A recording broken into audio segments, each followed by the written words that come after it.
Vidya's GST അപ്ഡേറ്റ്സിലേക്ക് സ്വാഗതം.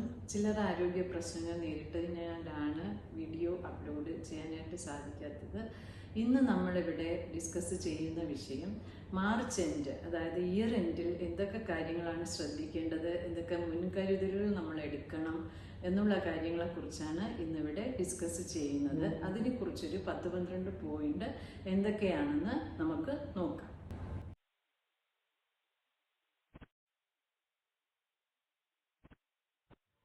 March 31st, year end, note points, precautions and procedures.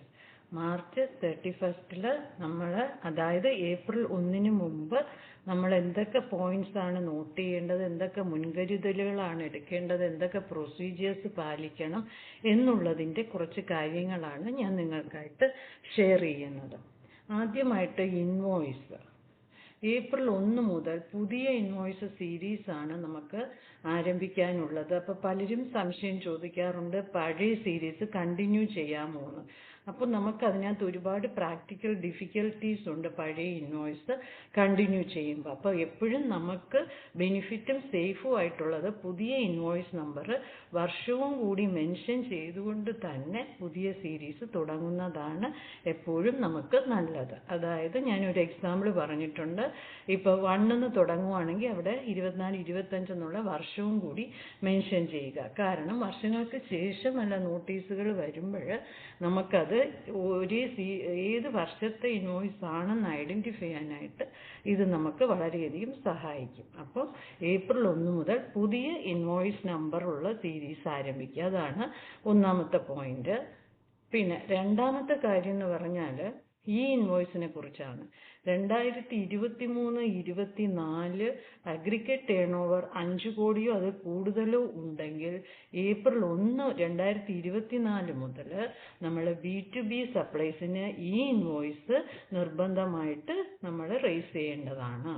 അപ്പോൾ aggregate turn over നമ്മൾ കണ്ടുപിടിച്ച് fix ചെയ്തിട്ട് നമ്മൾ ഈ ഇൻവോയ്സ് ലയബിലിറ്റി ഉണ്ടോ എന്ന് ചെക്ക് ചെയ്ത് ഏപ്രിൽ 1 മുതൽ 5 കോടിക്ക് മുകളിലാണെങ്കിൽ ഈ ഇൻവോയ്സ് ചെയ്യാനായിട്ടുള്ള പ്രൊവിഷൻ നമ്മൾ മുൻകരുതലുകൾ എടുക്കേണ്ടതാണ്. അടുത്ത ഏറ്റവും ഇമ്പോർട്ടൻ്റ് ആയിട്ടുള്ള ഒരു കാര്യമാണ് നമ്മൾ ഈ ഇൻവോയ്സ് കോപ്പീസ് കീപ്പ് ചെയ്യുക എന്നുള്ളത്. കാരണം പല അസസ്മെൻറ്റിലും ഇൻവോയ്സ് കോപ്പി പ്രൊഡ്യൂസ് ചെയ്യാത്തത് കൊണ്ട് തന്നെ വലിയ ഡിമാൻഡ് ഉള്ള കാര്യങ്ങൾ എനിക്ക് നേരിട്ടറിയാം. അതുകൊണ്ട് തന്നെ വർഷങ്ങൾക്ക് ശേഷം വരുന്ന ഡിമാൻഡുകൾക്ക്, നോട്ടീസുകൾക്കൊക്കെ നമ്മൾ ചിലപ്പോൾ ഇൻവേർഡ് ആയാലും ഔട്ട്വേർഡ് ആയാലും ഇൻവോയ്സ് പ്രൊഡ്യൂസ് ചെയ്യേണ്ടതായിട്ട് വരും. അപ്പോൾ മിക്കവാറും കമ്പ്യൂട്ടറൈസ്ഡ് ഒക്കെ ആവുമ്പോൾ മിക്കവാറും ഡീലേഴ്സ് പറയാറുണ്ട് അവർക്കിനി പഴയ ഇൻവോയ്സ് അതിൽ നിന്നും എടുക്കാനായിട്ട് ബുദ്ധിമുട്ടുണ്ടെന്ന്.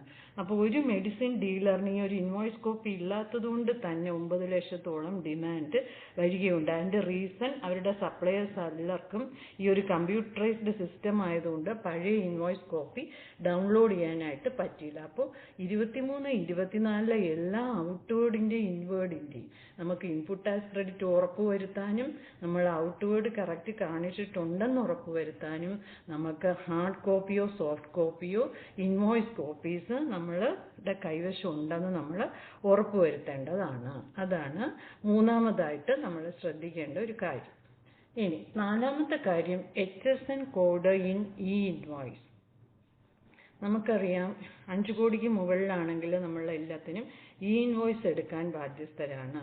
അപ്പോൾ ഈ ഇൻവോയ്സിൽ കാണിക്കേണ്ട HSN കോഡിലും ആ ഒരു വ്യത്യാസം വരും. 5 കോടിക്ക് താഴെയാണെങ്കിൽ നമുക്കറിയാം B2Bക്ക് മാത്രം 4 ഡിജിറ്റ് HSN കോഡ് കാണിച്ചാൽ മതി എന്നറിയാം. എന്നാൽ 5 കോടിക്ക് മുകളിലോട്ട് നമ്മുടെ ടേൺ ഓവർ റേസ് ചെയ്യുവാണെങ്കിൽ നമ്മൾ 6 ഡിജിറ്റ് HSN കോഡ് കാണിക്കേണ്ടതാണ്. അപ്പോൾ 2023-24 നമുക്ക് അഗ്രിഗേറ്റ് ടേൺ ഓവർ 5 കോടിയോ അതിൽ കൂടുതലോ ആണെങ്കിൽ ഏപ്രിൽ 1, 2024 മുതൽ ഈ ഇൻവോയ്സിൽ 6 ഡിജിറ്റ് HSN കോഡ് സെറ്റ് ചെയ്യണം. അതിനനുസരിച്ച് നമ്മുടെ കമ്പ്യൂട്ടർ സോഫ്റ്റ്വെയറിംഗ് ഒക്കെ റെഡിയാക്കണം. അടുത്ത ഇൻവോയ്സ് ഫോർമാറ്റിനെ കുറിച്ചാണ്. അപ്പോൾ നമുക്കറിയാം കോമ്പോസിഷൻ സ്കീമും റെഗുലർ സ്കീമിനെ കുറിച്ചും നമുക്കറിയാം. അപ്പോൾ റെഗുലർ സ്കീമിൽ നിന്നും കോമ്പോസിഷൻ സ്കീമിലേക്ക് മാറുന്നവർ, സപ്പോസ് നിങ്ങളുടെ ടേൺ ഓവർ 1.5 കോടിക്ക് താഴെയാണ്, അഗ്രിഗേറ്റ് ടേൺ ഓവർ ആണ്, നിങ്ങൾക്ക് റെഗുലർ സ്കീമിൽ നിന്നും കോമ്പോസിഷനിലേക്ക് മാറാൻ താല്പര്യമുണ്ട്.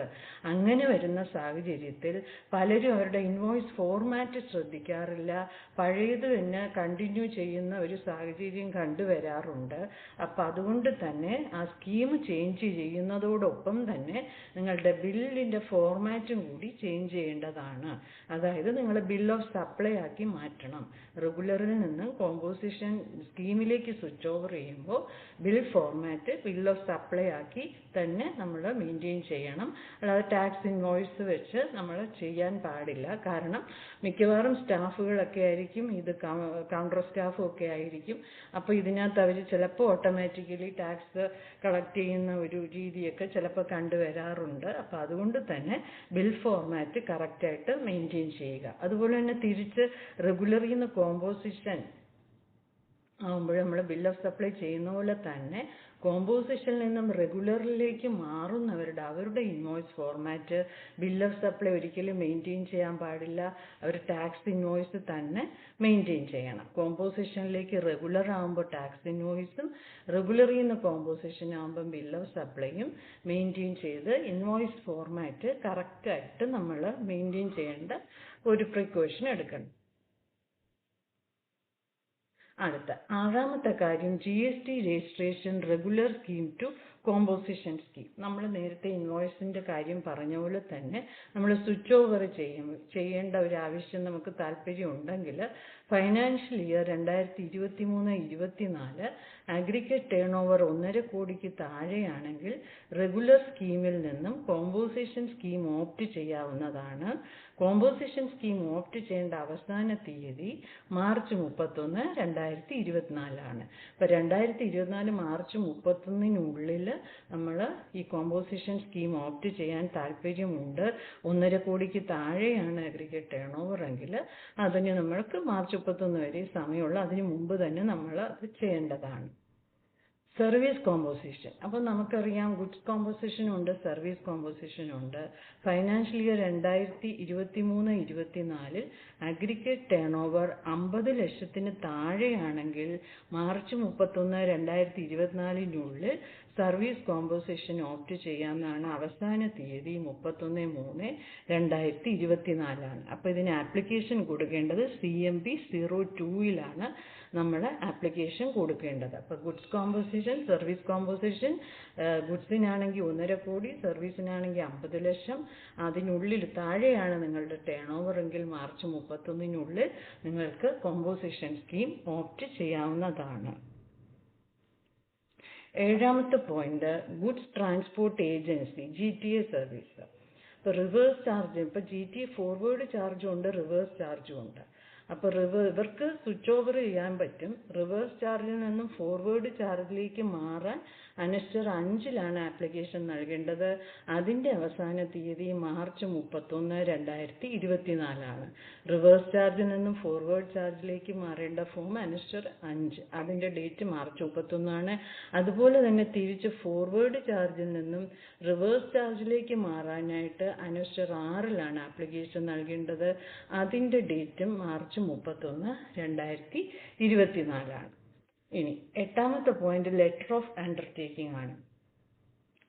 നമുക്കറിയാം എക്സ്പോർട്ട് വിത്ത് പേയ്മെൻറ്റും ഉണ്ട്, വിത്തൗട്ട് പേയ്മെൻറ്റും ഉണ്ട്. എക്സ്പോർട്ട് വിത്തൗട്ട് പേയ്മെൻറ്റ് ഓഫ് ടാക്സിൽ 24-25 വർഷത്തേക്ക് വേണ്ടിയിട്ട് LUT letter of undertaking GST RFD 11 application file ചെയ്യേണ്ട അവസാന തീയതി മാർച്ച് 31, 2024 ആണ്. ഇത് നമ്മൾ വർഷം തോറും ചെയ്യേണ്ട ഒരു പ്രോസസ്സാണ്. എല്ലാ വർഷത്തിലും അതാത് വർഷത്തേക്കാണ് LUT നമ്മൾ ആപ്ലിക്കേഷൻ ഫയൽ ചെയ്യേണ്ടത്. 24-25 സാമ്പത്തിക വർഷത്തേക്ക് വേണ്ടി എക്സ്പോർട്ട് വിത്തൗട്ട് പേയ്മെൻറ്റ് ഓഫ് ടാക്സിൽ ചെയ്യുന്നവർ LUT ആപ്ലിക്കേഷൻ നൽകേണ്ടതാണ്. Last date March 31, 2024. അടുത്ത കോമൺ ആയിട്ട് നമ്മൾ ശ്രദ്ധിക്കേണ്ട ഒരു 4 കാര്യങ്ങളാണ്. GSTയിൽ സബ്സിക്വൻറ്റ് ഇയർ വരെ, അതായത് തൊട്ടടുത്ത വർഷം നവംബർ 30 വരെ നമുക്ക് റിക്കൺസിലേഷന് സമയമുണ്ടെങ്കിലും ഇൻകം ടാക്സുമായിട്ട് ബന്ധപ്പെട്ട് ഇൻകം ടാക്സിൻ്റെ ഫയലിങ്ങും ഓഡിറ്റിങ്ങും ഒക്കെ നേരത്തെ വരുന്നത് കൊണ്ട് തന്നെ എപ്പോഴും നമുക്ക് സേഫ് എന്ന് പറയുന്നത് മാർച്ചിൽ തന്നെ നമ്മുടെ അക്കൗണ്ട്സ് ഫൈനലൈസ് ചെയ്യുക എന്നുള്ളതാണ്. അപ്പോൾ GST 2023-24 ടേൺ ഓവർ റിക്കൺസിലേഷൻ നമ്മൾ ഏപ്രിൽ ടു മാർച്ച് ചെയ്യുന്നത് വളരെ നന്നായിരിക്കും, വളരെ അത്യാവശ്യവുമാണ്. കാരണം ആ ഒരു റിക്കൺസിലേഷൻ ചെയ്താൽ മാത്രമേ നമ്മൾ ഓഡിറ്റ്, ഇൻകം ടാക്സിൻ്റെ ഓഡിറ്റിന് മുമ്പ് നമ്മൾക്ക് ഏകദേശം ഒരു ഫൈനലൈസേഷൻ ചെയ്യാനും അതിനനുസരിച്ചുള്ള പാകപ്പിഴകൾ നമുക്ക് തിരുത്തുവാനും സാധിക്കുകയുള്ളൂ. അതുപോലെ തന്നെ ഇൻപുട്ട് ടാക്സ് ക്രെഡിറ്റുമായിട്ട് ബന്ധപ്പെട്ട റിക്കൺസിലേഷൻ, അതായത് നമ്മൾ എന്തെങ്കിലും എക്സസ് ITC ക്ലെയിം ചെയ്തിട്ടുണ്ടോ, 2 പ്രാവശ്യം ഡ്യൂപ്ലിക്കേഷൻ ചെയ്തിട്ടുണ്ടോ, അങ്ങനെയൊക്കെ ഉള്ള കുറേ ഡീറ്റെയിൽസ് നമ്മൾ മാറ്റിവെച്ചത് 16(2)B പ്രകാരം മാറ്റിവെച്ച എന്തെങ്കിലും നമുക്ക് എടുക്കാൻ വിട്ടുപോയിട്ടുണ്ടോ, അങ്ങനെയുള്ളതൊക്കെ correct input tax reconciliation statement തയ്യാറാക്കുന്നതും വളരെ നന്നായിരിക്കും. അത് നമുക്ക് ഒരുപാട് കറക്ഷൻസ് ഒഴിവാക്കാനായിട്ട് സാധിക്കും. അപ്പോൾ GST 2023-24 സാമ്പത്തിക വർഷത്തിലെ ടേൺ ഓവർ റിക്കൺസിലേഷനും ഇൻപുട്ട് ടാക്സ് ക്രെഡിറ്റിൻ്റെ റിക്കൺസിലേഷനും നടത്തുക.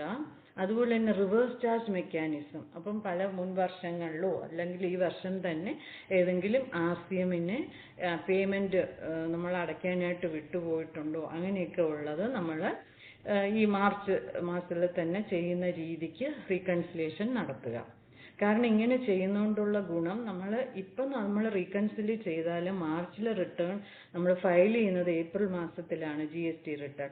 അതിൽ വേണ്ട മാറ്റങ്ങൾ വരുത്താനും തെറ്റുകൾ തിരുത്താനും നമുക്ക് സാധിക്കും. അപ്പോൾ ഏകദേശം ഇൻകം ടാക്സിൻ്റെ ഓഡിറ്റ് സമയമാകുമ്പോൾ നമുക്ക് ആ ഒരു കറക്റ്റ്നെസ് കീപ്പ് ചെയ്യാനായിട്ട് സാധിക്കും. ഇപ്പോൾ GST ഇൻകം ടാക്സുമായിട്ട് വലിയ വേരിയേഷൻ ഇല്ലാതെ നമുക്ക് നമ്മുടെ അക്കൗണ്ട്സ് ഫൈനലൈസേഷൻ ചെയ്യാനായിട്ട് സാധിക്കും. അപ്പം നവംബർ 30 ആണെങ്കിൽ തന്നെ നമ്മൾ ഈ ഒരു മാർച്ച് എൻഡിൽ തന്നെ നമ്മൾ ആ ഒരു ഫൈനലൈസേഷൻ പ്രോസസ്സ് തുടങ്ങുകയും വേണ്ട കറക്ഷൻസ് ഏപ്രിൽ മാസം മാർച്ചിൽ റിട്ടേൺ ഫയൽ ചെയ്യുമ്പോൾ തന്നെ ചെയ്യാൻ ശ്രമിക്കുന്നത് നന്നായിരിക്കും.